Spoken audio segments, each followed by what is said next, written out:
Hello hello Radhe Radhe दोस्तों। और आपका स्वागत है आपके अपने channel Pooja mom and beauty vlog में। तो आज हम आपसे चर्चा करने वाले हैं कि हम माधव की सेवा कैसे करें जिससे हमारी सारी मनोकामनाएं हमारे माधव पूर्ण कर दें, और उनकी कैसी सेवा पूजा नियम हम करें। तो चलिए करते हैं आज की वीडियो शुरू। तो जैसे बहुत से लोग होते हैं ना कि लड्डू गोपाल को 100 पीस के लिए ले आते हैं कि हमको मूर्ति अच्छी लगी तो हम बाज़ार से ख़रीद के ले आए और उन्हें कपड़े वपड़े पहना के बिठा दिया, बस और कुछ नहीं। तो ऐसे मत कीजिए। अगर आप लड्डू गोपाल को लाए हैं तो उन्हें ज़्यादा कुछ नहीं कर सकते हैं, तो आप सुबह उनको नहला दीजिए, उनका अच्छा सा श्रृंगार कर दीजिए, क्योंकि हमारे माधव है ना, उनको श्रृंगार करना बहुत अच्छा लगता है। तो आप उन्हें रोज़ाना स्नान करा दीजिए तो हमारे माधव बहुत खुश हो जाएंगे। क्योंकि भले ही वो जैसे बहुत से लोग हैं ना, आप उनको बच्चा समझ लेते हैं, तो ऐसा बच्चा है, अगर आप उनको बच्चा समझते हैं तो इसका मतलब ये नहीं कि आप उन्हें जैसे मन चाहे रखें, आप उन्हें जूठे सूठे हाथों से छू लें। तो इस तरह ये गलत है। और वो भले ही बच्चे के स्वरूप में हैं, आप उनको अपना बच्चा, मित्र, दोस्त समझती हैं, लेकिन वो ईश्वर का ही स्वरूप हैं और ये हम सभी जानते हैं। तो उनकी आप जब भी सेवा करें तो जूठे का अनूठे का इस चीज़ का आप विशेष ध्यान रखें। और जब आप अपने माधव को सुबह उठाएं, अगर आपने अपने माधव की सेवा ली हुई है तो बस इतना ध्यान रखिए कि आप मतलब डेली कीजिए उनको। सुबह मतलब बहुत से लोग सेवा करते हैं, पूरे दिन की सेवा करते हैं, जो अपने लोग अपने घर में प्राण स्थापना कराते हैं। तो वो सुबह भी माधव को उठाते हैं, उनको बाकायदा नहलाते हैं, श्रृंगार करते हैं, रोज़ाना कपड़े बदलते हैं और उनका दोपहर में भोग भी लगाते हैं, शाम को भी चाय नाश्ता बिस्कुट कराते हैं और रात में सुलाते भी हैं। तो ये एक दिनचर्या हो जाती है हमारे माधव की। जो लोग प्राण स्थापना कराते हैं, और अगर नहीं भी कराते हैं, ये एक अपनी सेवा का भाव है। मेन बात यही रखती है कि आप अपने माधव के संग कैसा रिश्ता रखते हैं और उनके प्रति क्या भावना रखते हैं। माधव तो ऐसे ही स्वीकार कर लेते हैं, वो तो ईश्वर का स्वरूप है। बस जो लड्डू गोपाल जी हैं, माधव जी हैं, वो सिर्फ आपकी मन की भावना देखते हैं, बस और कुछ नहीं।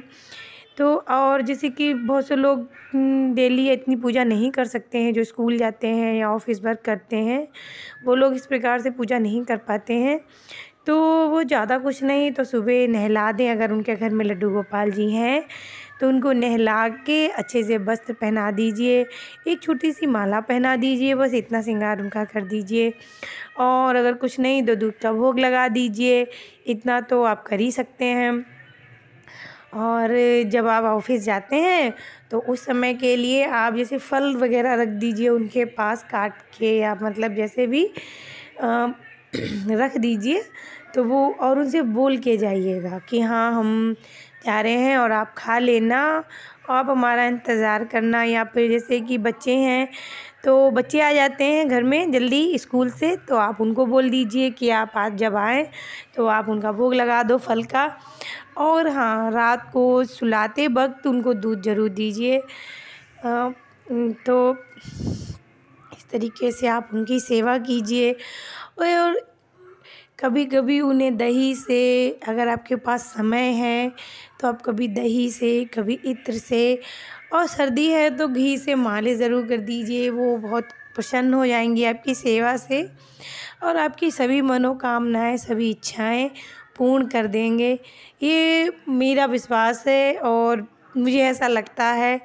तो जो मुझे लगता है, जो मेरे विचार हैं, मैं आपके संग वही बता रही हूँ। बाकी तो सबकी अपनी अपनी भावना है, सबकी अपनी अपनी इच्छा है। तो और जब भी आप उनका भोग लगाएं तो उसमें एक तुलसी पत्र ज़रूर डालिए।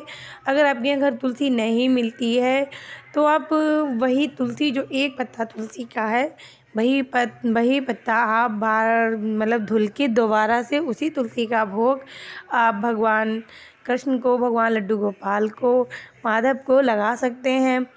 और उन्हें अच्छी अच्छी मतलब धूप बत्ती जलाइए, कपूर जलाइए, उन्हें इस तरीके से उनको सेवा दीजिए। और माधव को स्नान कराएं तो उससे पहले थोड़ी सी उनकी मालिश कर दीजिए। और उनका बहुत से लोग 2-3 टाइम भोग लगाते हैं, कुछ लोग 2 बार भोग लगाते हैं, कुछ लोग 5 बार भी भोग लगाते हैं माधव का, लड्डू गोपाल का। तो आप कैसे कर पाती हैं वो आपके ऊपर है, पर आप इतनी सेवा तभी लीजिएगा जब आप कर पाएँ। और अगर नहीं कर पाती हैं तो आप सुबह के समय उनको नहला दीजिए, अच्छे से वस्त्र पहना दीजिए और उन्हें दूध का भोग लगा दीजिए, और रात्रि में उन्हें दूध का भोग लगा दीजिए। और जो लोग सेवा कर पाते हैं तो वो लोग सुबह भी भोग लगाते हैं, दोपहर में भी लगाते हैं, शाम को भी लगाते हैं और रात्रि में भी लगाते हैं। तो वो एक उनके संग दिनचर्या हो जाती है उनकी इस प्रकार से। तो आप इनकी इस प्रकार से सेवा कीजिए, श्रद्धा से, भावना से, भाव से। और तो आप खुद ही देखेंगे कि आपके घर में एक सकारात्मक ऊर्जा फैल जाती है और हमारे माधव उससे प्रसन्न होते हैं। और आप जो भी जल मतलब, और हाँ, कुछ लोग कहते हैं कि भगवान का भोग लगा हुआ प्रसाद है तो वो तो प्रसाद बन जाता है, महाप्रसाद बन जाता है। तो जो हमारे लड्डू गोपाल को जो हम भोग लगाते हैं उसको आप अपने बच्चों को थोड़ा थोड़ा सबको दीजिए, क्योंकि वो एक भोग लगा हुआ भगवान का है, लड्डू गोपाल का है। वो आपके बच्चों की बुद्धि तेज करेगा और उन्हें गलत राह से बचाएगा और भगवान उनके ऊपर अपनी कृपा बनाए रखते हैं। और जैसे जो जल बच जाता है ना, नहलाने के बाद जो जल मतलब माधव के नहाने का पानी हो जाता है, तो उसको आप अपने बच्चों को, जैसे कि वो एक चरणामृत बन जाता है, एक अमृत हो जाता है, तो आप उस जल को आप अपने बच्चों को ऐसे भी पिला सकती हैं। और मैं तो चाय में भी डाल देती हूँ बच्चों की, जब मैं बच्चों के लिए चाय बनाती हूँ ना तो मैं उसमें डाल देती हूँ, या फिर बच्चों को ऐसे ही डाल देती हूँ। और थोड़ा थोड़ा आप अपने बच्चों को दे दीजिए और उस जल को आप अपने पूरे घर में थोड़ा थोड़ा सब जगह छिड़किए। और फिर भी अगर आपके पास जल बच जाता है तो आप तुलसी माता की जड़ों में डाल दीजिए। तो इस प्रकार से आप उस जल का प्रयोग कर सकते हैं। और जो भोग लगा हुआ है तो वो भोग आप सब में वितरित कर दीजिए। अगर आपके यहाँ कोई मेहमान आता है तो उसको भी आप दे सकते हैं। और अपने घर में कामधेनु जी को ज़रूर रखिए, क्योंकि लड्डू गोपाल जी कामधेनु जी को बहुत पसंद करते हैं।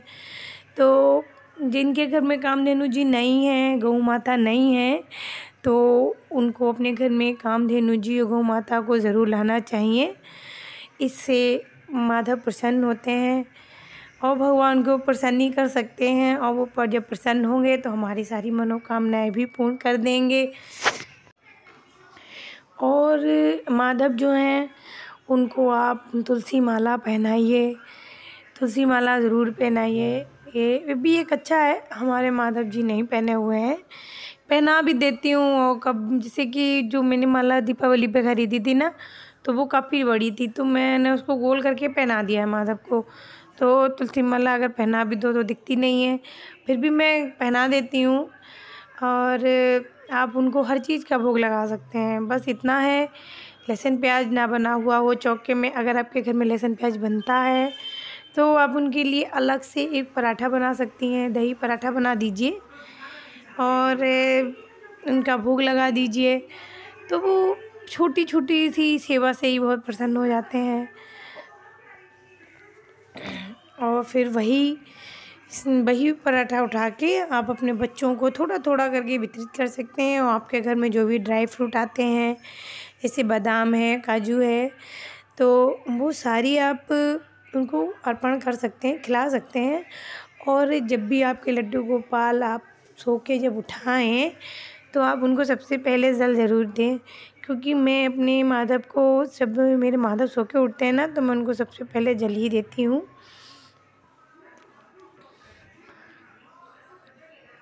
तो इस प्रकार से, और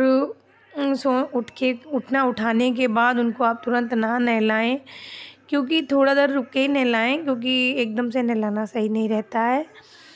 तो इस प्रकार से, और आप जब भी सर्दी में उनको नहलाएं तो थोड़ा सा कुछ, अगर आपके घर में हीटर है तो हीटर लगा लीजिए, नहीं है तो कुछ लैंप वगैरह रख लीजिए उनके पास, तो जिससे उनको गर्माहट मिलती रहेगी। हमारे माधव को इस प्रकार से वो सेवा, आप उनको अपनी सेवा अर्पित कीजिए, वो आपकी सेवा पाके बहुत प्रसन्न होंगे आपसे, और आपकी मन चाहे इच्छाएं सारी पूर्ण कर देंगे। और आप करके देखिए ज़रूर, आपके जीवन में आपको खुद ही अनुभव होगा। तो कैसी लगी आपको हमारी दी हुई जानकारी? अगर अच्छी लगी हो तो प्लीज़ हमारे चैनल को सब्सक्राइब ज़रूर कीजिएगा, लाइक शेयर कमेंट कीजिए। तब तक के लिए राधे राधे।